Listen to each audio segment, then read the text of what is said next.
D.Ed CET 2025चा paper आहे. आलेला TET पेपरमधील प्रश्न अभ्यासक्रमावर आधारित.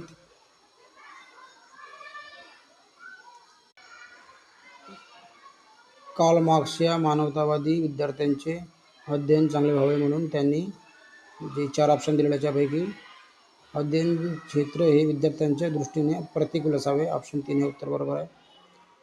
गिलफोर्ड यांनी बहुआयामी बुद्धिमत्ता ही उपपत्ती कशावर आधारित आहे? बोध, स्मरण आणि मूल्यमापन. सांकेतिक हा चुकीचा इथं दिलेला आहे.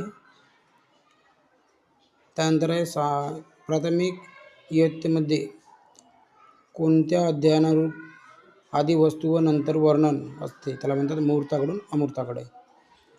उत्तर 3. 72. अब्राहम कपलान यांच्या मते व्यवहार आणि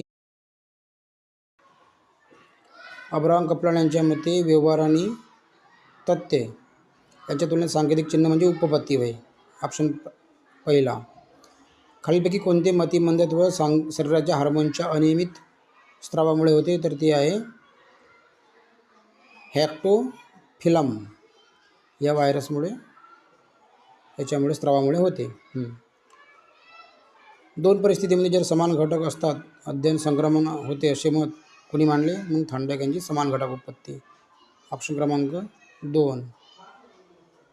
कोणती गोष्ट जाणून घेण्याची मनाने केलेली धडपड म्हणजेच काय होय? अवधान. त्याला आपण अवधान म्हणता येईल. असे जे D.Ed CETचे प्रश्न आपल्याला बघायचे असेल तर चॅनल आताच लाईक आणि सबस्क्राईब करून कृपया ठेवावे.